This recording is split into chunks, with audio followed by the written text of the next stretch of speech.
Hello, everyone. This is Cody Lee of BlackCatBooks.org, author of I the Dragon, Cool and Beautiful Rabbit Hole Lore and Fray, and the upcoming Jaw the Dragon. Well, I think it's safe to say that I screwed up. I was wrong about something. For the first time in my entire YouTube career, I think I actually made a very critical error when it comes to talking about upcoming Nintendo releases. And I don't want to say it was my fault because, I was like, I fell in with the wrong crowd for a brief period of time and like I started taking in opinions I don't really agree with, and like, maybe my opinions in the situation were colored slightly, but like, there's no denying that, I messed up, and for that I deeply apologize. I think if I wasn't so busy, if I wasn't literally like getting out of poverty and spending like 56 hours a week, oh, actually more than that, 70 hours a week working like that I wouldn't I wouldn't have fallen for this like obvious nonsense, but I did do it. And for that I apologize. So what exactly is the issue? What exactly do I have a problem with? Well, because of my lack in taste of good YouTubers, because for a brief period of time I watched Rekieta Law and took what he said completely seriously, I had this really weird like misconception that Nintendo was in the process of going woke.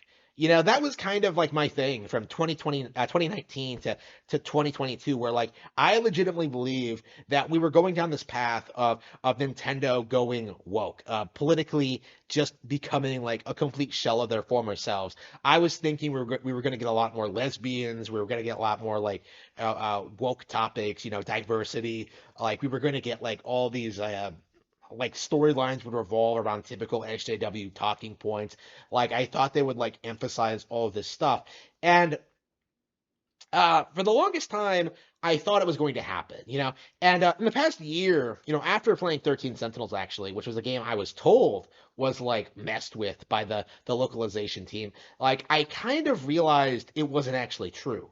Like I kind of realized the people complaining about this were the same people complaining about like Tokyo Mirage Sessions and memes being inserted into like Triforce Heroes, right? It's a group of people complaining about nothing.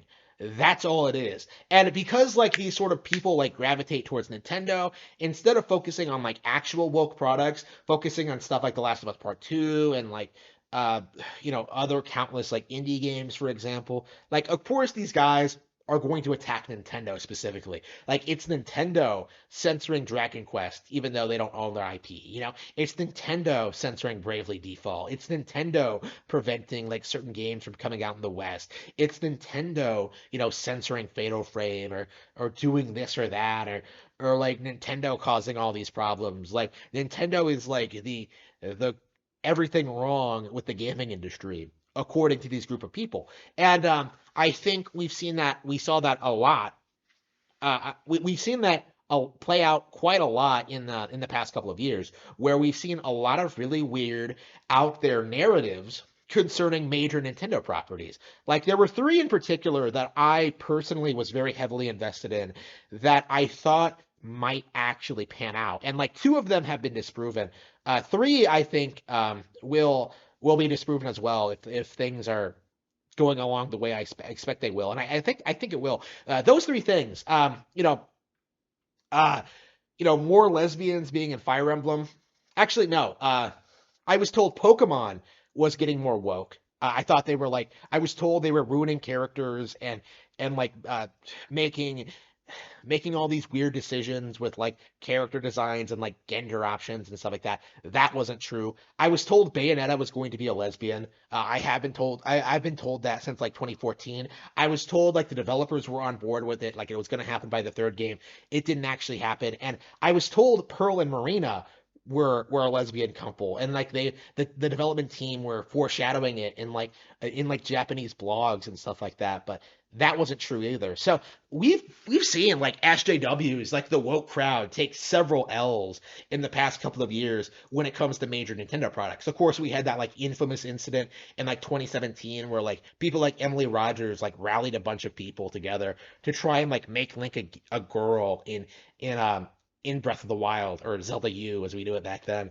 Like we saw like this push to like pretend that certain characters are non-binary or trans or like gay or whatever. You know, Edelgard was presumed to be bisexual for a long time. Like there was like a lot of weird conspiracies regarding these properties. You know, a lot of stuff that like certain individuals took as canon, and then, like, when it turned out not to be the case, when there was some radical, like, new thing that came forward that, like, disproved all of it, like, you've seen them cope and see. Then I think the Bayonetta thing is probably the most blatant example of this, because there was the Bayonetta being a lesbian thing was entirely headcanon. It wasn't true at all. But my assumption was that it would be so popular among fans that it would like catch the attention of like the developers, and then they would make it canon to like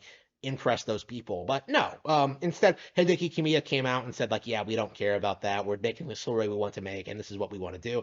And like, Bayonetta got with Luca, which was honestly, speaking as someone who didn't want Bayonetta to be with anyone, I really liked. I thought it was great. I now ship Bayonetta and Luca because of what 3 did. But instead of like respecting what the developers did with the character, instead of like acknowledging what they were doing was like in line with what they've been doing for the past couple of games, like these guys coped. They seethed, they molded, they whined about everything. And in the end, all it did was showcase that Hideki Kamiya is based, and that like Platinum Games isn't like going to change itself for this fringe audience. And I think that the same is true for like for Metroid, for Zelda, for Mario, for Pokemon. Like I think I think these cries to like make things more woke are really not only just falling on deaf ears, they are being straight up rejected. Like I do think that nobody wants this. Not at Nintendo, not in the audience, not in the consumer. Like it is a niche thing that has no presence in the Japanese industry. And there are a handful of people who are like educated overseas who come back to Japan and try to like introduce the ideas to the masses and stuff like that. It's hitting a brick wall, honestly. I expect that like as this stuff becomes less and less popular in the West, it's going to like seep into other countries as well. And I think we are going to see like the Japanese be vindicated when it comes to this kind of thing. And I agree with them. Like I think Hideki Kamiya, one of the reasons I've been so pleased with him lately is how he's handled the situation, how he's like disputed all doubt that Bayonetta and Luca were like made for each other. That Bayonetta loves cock. Like that was undeniably based. He didn't pull a Daisuke. He didn't try and pretend a character was something she wasn't for attention points. Like he did what he wanted to do with Bayonetta, and the character all was all the better for it. And I don't see like Sakamoto doing anything different like with Samus. Like I don't see like any major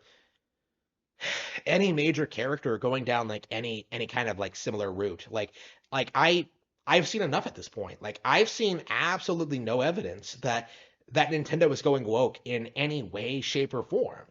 Splatoon could have gone woke at several points. It hasn't happened. Like Animal Crossing could have gone woke. It hasn't happened. Like there are just there's just no reason to think that there's